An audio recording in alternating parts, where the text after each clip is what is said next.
एक चिड़िया थी जिसका नाम लाडो था। वो अपने पति लाडो चिड़ा के साथ रहती थी। एक दिन लाडो चिड़िया के सपने में परी आई। परी ने लाडो चिड़िया को बताया कि जंगल के टीले पर एक अनजान पक्षी का अंडा रखा है जिसकी देखभाल कोई करने वाला नहीं है। लाडो चिड़िया ने सुबह सुबह ही जंगल के टीले पर जाकर उस अंडे को अपने घर पर लाती है और लाडो ने उस अंडे का बहुत अच्छे से ख्याल रखा था। कुछ ही दिन बाद उसमें से एक बच्चा बाहर आ गया। बच्चे को देखने के लिए आस पड़ोस के बहुत सारे पशु पक्षी आए थे। जैसे ही बच्चा अंडे से बाहर आ गया, लाडो तो बच्चे को देखकर बहुत खुश हो गई, लेकिन आस पड़ोस के पशु पक्षी बच्चे को देखते ही भाग गए, क्योंकि अंडे से निकला हुआ बच्चा कोई मामूली पंछी का बच्चा नहीं था, वो एक चील का बच्चा था।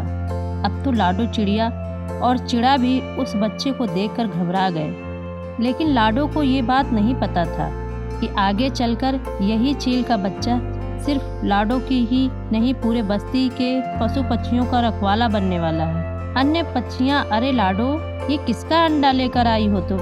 ये तो चील का बच्चा है, आगे चलकर ये हमारे लिए मुसीबत बन सकता है। तुम अभी अभी इस बच्चे को लेकर यहाँ से चली जाओ और जहाँ से अंडा उठाकर लेके आई थी वहाँ पर उसे छोड़ दो। लाडो चिड़िया, नहीं नहीं, ये तो अंडा मुझे परी ने दिया है, मैं इसे इस तरह अकेले नहीं छोड़ सकती।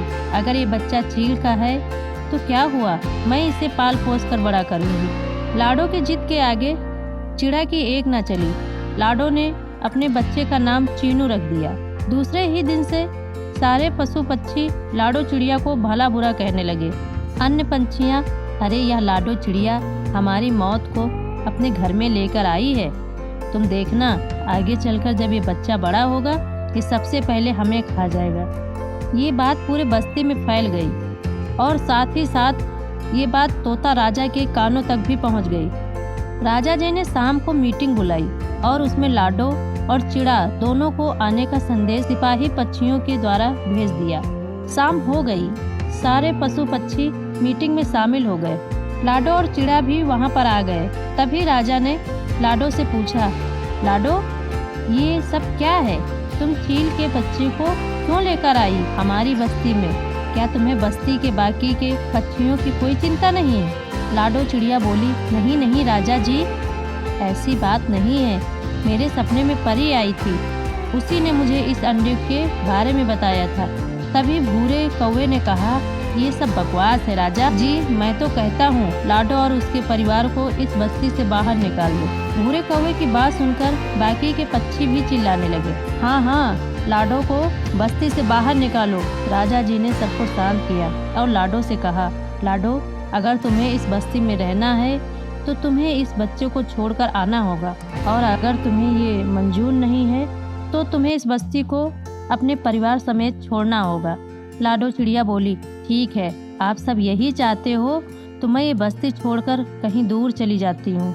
लाडो जंगल छोड़कर पास वाली जंगल में अपना घोंसला बनाकर वहाँ रहने चली जाती है। ऐसे ही कुछ दिन गुजर जाते हैं और लाडो पेट से रह जाती है।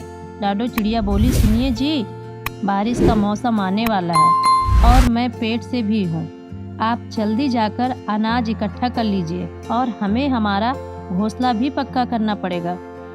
लाडो चिड़ा, हाँ हाँ, मैं अभी जाकर अनाज इकट्ठा करता हूँ। इधर चिड़ा बारिश का मौसम आने से पहले अनाज इकट्ठा करने लगा और इधर लाडो आने वाले बच्चों का इंतजार करने लगी। अनाज इकट्ठा करने के बाद चिड़ा और लाडो ने मिलकर अपना घोंसला भी पक्का कर लिया। चीलों ने भी लाडो और चिड़ा को घर पक्का करने में बहुत मदद की। बारिश का मौसम आ गया। ऐसे ही कुछ दिन बीत गए। ऊपर वाले ने लाडो की माँ बनने के सपने को पूरा कर दिया और लाडो ने 2 प्यारे प्यारे अंडे दे दिए।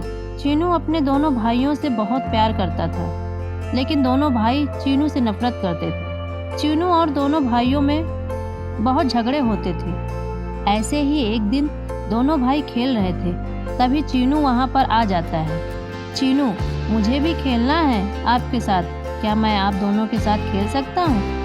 लाडो के दोनों बच्चे, नहीं नहीं, तुम हमारे साथ नहीं खेल सकते, तुम हमारे सगे भाई नहीं हो। चीनू, ऐसा किसने कहा? मैं तुम दोनों का बड़ा भाई हूँ, मुझे भी खेलने दो ना। लाडो के दोनों बच्चे, नहीं, माँ ने तुझे जंगल के टीले से उठाया था। अगर तुझे ये बात झूठी लगती है तो जाके माँ से पूछ। हमने खुद हमारे कानों से सुना है। एक दिन माँ और पिताजी ये बात कह रहे थे। जैसे ही चीनू को यह बात पता चली, वो एकदम से टूट जाता है और रोते रोते माँ के पास चला जाता है। लाडो चिड़िया, क्या हुआ चीनू, तुम रो रहे हो? चीनू, देखो ना माँ, मेरे छोटे भाई मुझे उनके साथ खेलने नहीं दे रहे हैं और वो कह रहे थे कि मैं उनका सगा भाई नहीं हूँ। आपने मुझे जंगल के टीले से उठाया है माँ, क्या ये बात सच है? बोलो माँ। लाडो चिड़िया, मुझे माफ़ करना मेरे बच्चे, पता नहीं तेरे भाइयों को ये बात कहाँ से पता चली, लेकिन ये बात सच है।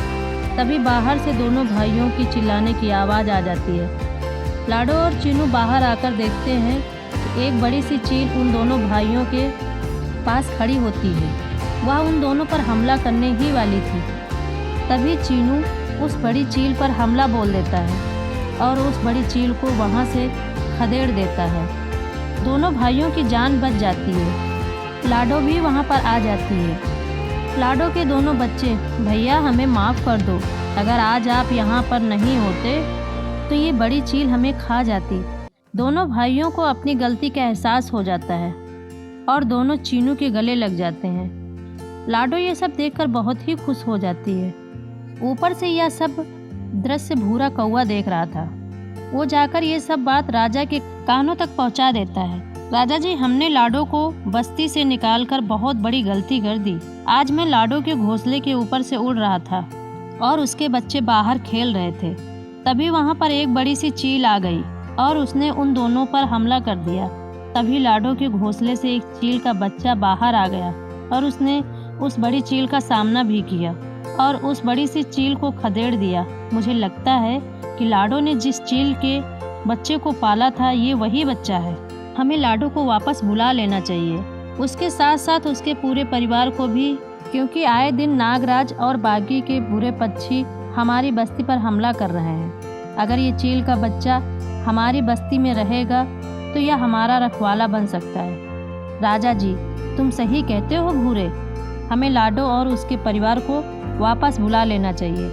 राजा सिपाही पक्षियों द्वारा लाडो को वापस बुलाने के लिए संदेश भेज देता है और लाडो भी पिछली सारी बातों को भुलाकर बस्ती में वापस रहने आ जाती है। सारे पक्षी भी चील को अपना लेते हैं। जब भी बस्ती पर कोई संकट आ जाता है, चीनू उस संकट का सामना करता था। ऐसे ही आगे चलकर चीनू लाडो और पूरी बस्ती का रखवाला बन गया।